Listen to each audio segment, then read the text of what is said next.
खबर की शुरुआत करेंगे इस वक्त की सबसे बड़ी खबर के साथ। भीलवाड़ा से इस वक्त की बड़ी खबर मिल रही है, जहां पर भट्टी कांड में धरने को लेकर के आपसी सहमति बन गई है। कोठड़ी थाने में चल रहे धरने में सभी मांगों को लेकर के सहमति बनने की खबर मिल रही है। वार्ता में सभी मांगों पर आपस में सहमति बन गई। धरना दे रहे लोगों और प्रशासन के बीच में राज्य मंत्री धीरज गुर्जर ने इन मांगों पर आश्वासन दिया है। वार्ता सफल होने के बाद धरना खत्म कर दिया गया है। बड़ी खबर है इस वक्त की, तो कोठड़ी थाने में चल रहे धरने में आखिरकार सहमति बन गई। प्रशासन की ओर से धीरज गुर्जर ने सभी को आश्वासन दिया कि सभी मांगे पूरी की जाएंगी। वहीं नूह हिंसा के बाद लोग घरों में कैद हैं। सड़कों पर सन्नाटा पसरा है और पुलिस मामले की जांच कर रही है। कई गुनहगार पकड़े जा चुके हैं और अभी भी गिरफ्तारियों का दौर चल रहा है। रिपोर्ट देखिए।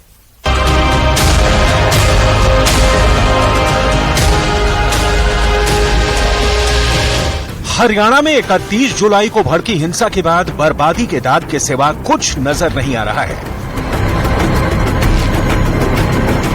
नूह में आज भी कर्फ्यू लगा है। डरे सहमे लोग घरों में कैद हैं। सड़कों पर सन्नाटा है। वक्त थम सा गया है और इन हालात को सामान्य करने के लिए पुलिस अमला जुटा है। सरकार पीड़ितों के जख्मों पर मरहम लगाने की कोशिश कर रही है। एक के बाद एक केस दर्ज हो रहे हैं। हिंसा के कई गुनहगार सलाखों में हैं, तो कुछ पर एक्शन की तैयारी मुकम्मल कर ली गई है। नूह और गुरुग्राम में भड़की हिंसा में स्थानीय नेता का नाम सामने आया है। हरियाणा पुलिस ने जावेद अहमद के खिलाफ नूह हिंसा मामले में हत्या का केस दर्ज किया है।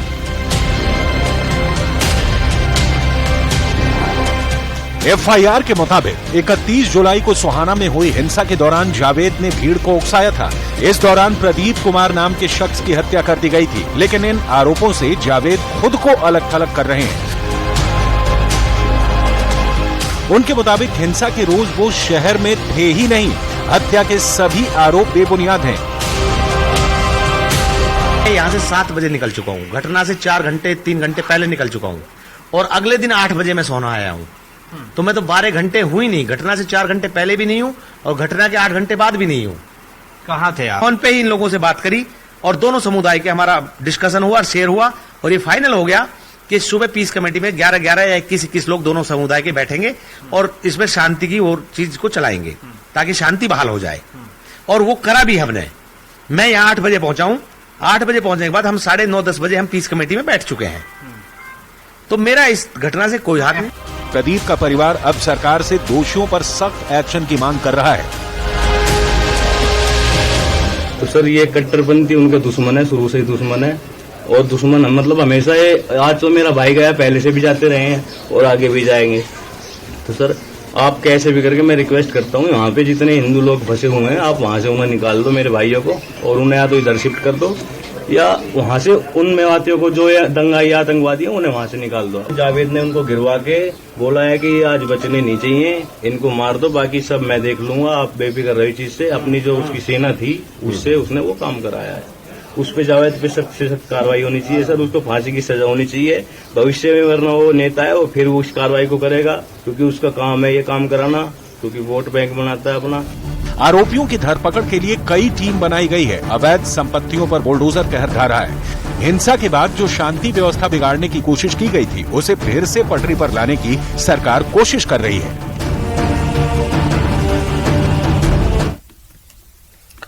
तो वहीं भोपाल में एनआईए ने बड़ी कार्रवाई की। एनआईए ने देश विरोधी गतिविधियों में शामिल होने के संदेह में 6 लोगों को हिरासत में लिया। इस कार्रवाई का छत्तीसगढ़ कनेक्शन भी बताया जा रहा है।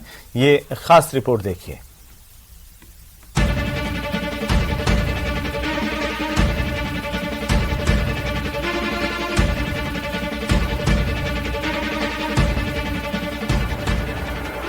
भोपाल में एनआईए ने ताबड़तोड़ छापेमारी की। एनआईए की टीम ने पुराने शहर के 3 स्थानों पर छापेमारी कर एक शासकीय अधिकारी सहित 6 लोगों को हिरासत में लिया। इनमें एक महिला भी शामिल है। बताया जा रहा है कि महिला को जहांगीराबाद इलाके से हिरासत में लिया गया। महिला का नाम समीना है। एएनआई की टीम इन तीनों को पूछताछ के लिए ले गई है। एएनआई की इस कार्रवाई का छत्तीसगढ़ कनेक्शन भी बताया जा रहा है। जानकारी के मुताबिक रायपुर से गिरफ्तार किए गए एक नक्सली से पूछताछ में एनआईए को भोपाल के कुछ लोगों की देश विरोधी गतिविधियों में शामिल होने की जानकारी मिली थी, जिसके बाद भोपाल में दबिश दी गई। मध्य प्रदेश में इससे पहले भी संदिग्ध आतंकी गिरफ्तार किए गए हैं। एनआईए ने मई में आईएसआईएस के आतंकी मॉड्यूल का खुलासा किया था। एनआईए ने एमपी पुलिस के आतंकवाद निरोधक दस्ते के साथ मिलकर जबलपुर में 13 जगहों पर छापेमारी की थी, जिसमें 3 लोगों को गिरफ्तार किया गया था। इससे पहले एनआईए ने भोपाल और छिंदवाड़ा से 11 संदिग्ध आतंकियों को गिरफ्तार किया था। ये संदिग्ध आतंकी संगठन हिजब उत तहरीर से जुड़े थे। इन आतंकियों की साजिश देश को दहलाने की थी। इनकी दुबई से फंडिंग की बात भी सामने आई है। एनआईए ने अब एक और बड़ी कार्रवाई की है। इन संदिग्धों से पूछताछ में इनके मंसूबों का खुलासा होगा। Bureau report, news 18।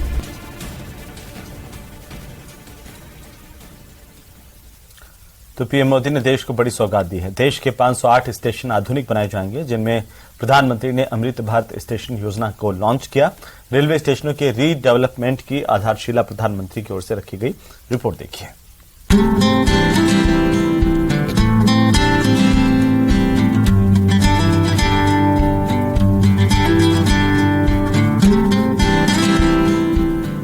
देश के रेलवे स्टेशन अब स्मार्ट बनेंगे। पीएम मोदी ने अमृत भारत स्टेशन योजना लॉन्च की है और देश भर के 508 रेलवे स्टेशन के रीडेवलपमेंट की आधारशिला भी रखी है। 24,470 करोड़ रुपए से ज्यादा की लागत से इन रेलवे स्टेशन का रीडेवलपमेंट किया जाएगा। इस योजना के तहत 27 राज्यों और केंद्र शासित प्रदेशों में रेलवे स्टेशन का रीडेवलपमेंट किया जाएगा। इनमें एमपी के 34 और छत्तीसगढ़ के 7 रेलवे स्टेशन भी शामिल हैं। बात एमपी की करें तो यहाँ के 34 रेलवे स्टेशनों में रीडेवलपमेंट का काम होगा और 1,000 करोड़ रुपए खर्च होंगे। भारतीय रेल के इतिहास में भी एक नए अध्याय की शुरुआत हो रही है। भारत के करीब 1300 प्रमुख रेलवे स्टेशन अब अमृत भारत रेलवे स्टेशन के तौर पर विकसित किए जाएंगे। उनका पुनर्विकास होगा, आधुनिकता के साथ होगा। इसमें से आज पीएम मोदी ने देश के करीब 1300 रेलवे स्टेशन को आधुनिक बनाने की बात कही है और इसी योजना के तहत 508 अमृत भारत स्टेशन की आधारशिला रखी गई। प्रधानमंत्री ने कहा कि ये परियोजना देश में बुनियादी ढांचे के विकास के लिए एक बड़ा अभियान होगा, जिससे देश के सभी राज्य लाभान्वित होंगे। पीएम मोदी ने कहा कि सरकार रेल यात्रा को सुगम बनाने के साथ साथ सुखद बनाने के लिए भी काम कर रही है। प्रधानमंत्री ने कहा कि इतने सारे स्टेशन के आधुनिकीकरण से देश में विकास के लिए वातावरण बनेगा। अपग्रेड किए गए स्टेशन से न सिर्फ पर्यटन बढ़ेगा, बल्कि आसपास के क्षेत्रों में आर्थिक गतिविधियों को भी बढ़ावा मिलेगा। 508 अमृत भारत स्टेशनों के पुनर्निर्माण का काम शुरू हो रहा है और इन 508 अमृत भारत स्टेशन के नवनिर्माण पर करीब 25,000 करोड़ रुपए खर्च किए जाएंगे। इस दौरान पीएम मोदी ने देश के आर्थिक विकास को गति देने में रेलवे की भूमिका के बारे में भी बताया है। उन्होंने कहा कि पिछले 9 सालों में लोकोमोटिव उत्पादन में 9 गुना की वृद्धि हुई, जबकि 13 गुना अधिक HLB कोचों का निर्माण किया जा रहा है। प्रधानमंत्री ने कहा कि 2200 किलोमीटर से ज्यादा फ्रेट कॉरिडोर का निर्माण किया गया है, जिससे मालगाड़ियों की यात्रा समय में कमी आई है। ये देश के इंफ्रास्ट्रक्चर के लिए, रेलवे के लिए और सबसे बड़ी बात है मेरे देश के सामान्य नागरिकों के लिए ये कितना बड़ा अभियान होने वाला है। इसका लाभ देश के लगभग सभी राज्यों को मिलेगा। अमृत भारत स्टेशन योजना के तहत रेलवे स्टेशन को मॉडर्न बनाया जाएगा, जहां आधुनिक यात्री सुविधाएं मौजूद होंगी। इन स्टेशन भवनों के डिजाइन स्थानीय संस्कृति, विरासत और वास्तुकला से प्रेरित होंगे। ये रेलवे स्टेशन यात्रा का अनुभव बेहतर बनाएंगे। Bureau report, news 18। तो वहीं ज्ञानवापी में एएसआई ने चौथे दिन सर्वे किया और एएसआई ने ज्ञानवापी में व्यास तहखाने का मुस्लिम पक्ष से चाबी लेकर ताला भी खुलवाया। यहां पर मजदूर बुलाकर सफाई करवाई गई, वेंटिलेशन के लिए एग्जॉस्ट लगवाए गए, लाइटिंग की गई और इसके बाद टीम ने तहखाने के अंदर सर्वे किया।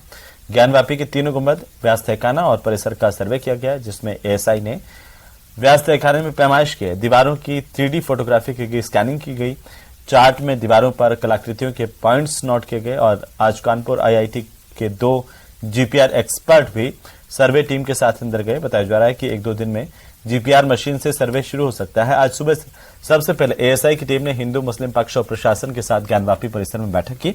ज्ञानवापी मंदिर या मस्जिद, इसके लिए एएसआई का सर्वे जारी है। सिर्फ साइंटिफिक स्टडी चल रही है। तीनों जो सेंट्रल डोम है उसके नीचे स्टडी चल रही है, वहाँ पे फोटोग्राफी की जा रही, मेजरमेंट किया जा रहा है। तीनों गुंबद के ऊपर वहाँ पे स्टडी की जा रही है। हाँ जी, व्यास जी के कमरे में भी काम चल रहा है, सारे जगह पे टोटल काम चल रहा है, स्टडी चल रही है और ये टाइम लेगी। उधर जम्मू कश्मीर के राजौरी जिले के बादियामा में भारतीय सेना और आतंकियों के बीच में मुठभेड़ हुई है।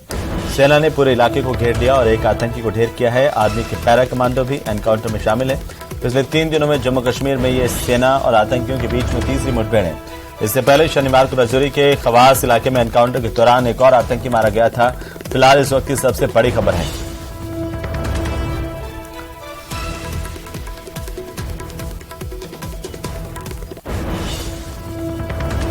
अभी मैं मौजूद हूँ गुंडा ख्वास इलाके में मौजूद हूँ और ये डेंस फॉरेस्ट आप देख सकते हैं कि इस वक्त जो हमारे आर्मी के जवान हैं वो इसी डेंस फॉरेस्ट में इस वक्त इनकाउंटर जो है वो चल रहा है, आमने सामने की लड़ाई। सामने आप देख सकते हैं कि जो आतंकवादी हैं वो छिपे हुए हैं और यहाँ से जो फायरिंग का तबादला है वो चल रहा है। आप देखें पोजीशन जो है हमारे जवानों ने ले रखी है पेड़ों के पीछे और न्यूज 18 की टीम भी इनके साथ है इनके इस ऑपरेशन में, क्योंकि कल 1:30 बजे ही ये इस सूचना मिली थी कि इस इलाके में 2 से 3 आतंकवादी जो हैं वो छुपे हो सकते हैं, जिसके बाद एक जॉइंट जो है सर्च अभियान चलाया गया था सीआरपीएफ की तरफ से और जो आर्मी है और पुलिस और एसओजी की तरफ से एक सर्च अभियान चलाया गया और जिसमें वीडीसी मेंबर्स जो हैं वो भी शामिल थे। और जिसके बाद जब कांटेक्ट हुआ आतंकवादियों के साथ तो गोलियों का तबादला जो है उसकी शुरुआत हुई और जो रिपोर्ट्स हैं उसके मुताबिक एक आतंकवादी जो है उसको मार दिया गया है और 2 आतंकवादी छुपे हो सकते हैं। इसके लिए जो है अब आमने सामने की जो लड़ाई है जो अंतिम फेज में जो है ये इनकाउंटर पहुंच चुका है और कोशिश यही है कि इन आतंकवादियों को जल्द से जल्द न्यूट्रलाइज किया जाए। हमारे जो सेना के जवान हैं जिस आप देख सकते हैं कि जो इस वक्त आमने सामने जो है फायरिंग का तबादला वो है वो चलता हुआ और आपको बता दूं कि न्यूज 18 की टीम भी इनके साथ है।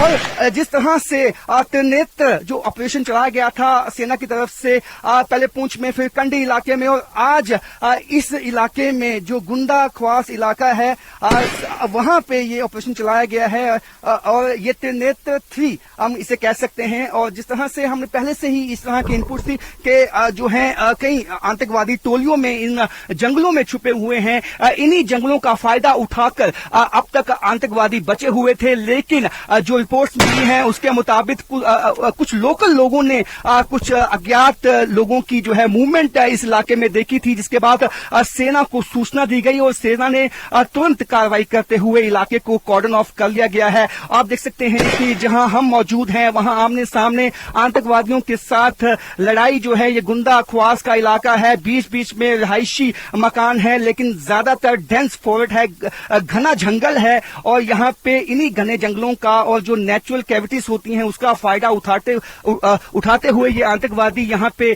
छुप जाते हैं और कई महीनों से उनकी तलाश थी सेना को और अब तो कामयाबी जो है वो सेना को मिल चुकी है और उम्मीद यही है कि जो ये इनकाउंटर है वो जल्द इसका खात्मा होगा और जो बाकी जो बचे हुए आतंकवादी हैं उनका भी सफाया किया जाएगा। इस जंगल के इलाके में जिस तरह से हमने पिछली दफा देखा कि कंडी इलाके में जो इनकाउंटर हुआ था उसमें भी एक आतंकवादी को जो है वो मौत के घाट उतार दिया गया था, तो उसके बाद से ही छोटे छोटे पिकेट्स में सेना के जवान जंगलों में जो है तलाशी अभियान चलाया गया था और लगातार जो है ये तलाशी अभियान चलाया गया था ताकि जो ये आतंकवादी हैं ये बच के निकल ना पाए और लगातार जो है सेना को सफलता भी इसमें हासिल हुई है। ये फर्स्ट इसी बीच राजधानी जयपुर से सबसे बड़ी खबर है, हेरिटेज में पट्टे देने के एवज में रिश्वत के मामले को लेकर के इस वक्त की सबसे बड़ी खबर। मेयर के पति समेत तीनों आरोपियों पर केस दर्ज किया गया है। 13 जुलाई को परिवादी ने एफआईआर शिकायत दर्ज करवाई थी। 17 जुलाई को 50,000, 25 जुलाई को 1 लाख रुपए की घूस ली गई। 3 पट्टों की फाइल पर मेयर के साइन की एवज में घूस मांगी गई। 4 अगस्त को परिवादी से दलाल ने 2 लाख रुपए की रिश्वत ली थी। रिश्वत की रकम को दलाल ने बेडरूम के ड्रॉवर में छिपा दिया था। फिलहाल मेयर, पति और दोनों दलाल 2 दिन के रिमांड पर है। ये बड़ी जानकारी है इस वक्त की, किस तरीके से पूरा का पूरा रिश्वत का खेल चला है। एक महापौर के घर से 40 लाख रुपए बरामद हुए कैश, और इसी दौरान जो दलाल हैं उनके घरों से भी अलग अलग रकम बरामद हुई है। 2 दलालों से 2 लाख रिश्वत की राशि भी तुरंत मौके से एसीबी ने बरामद की थी।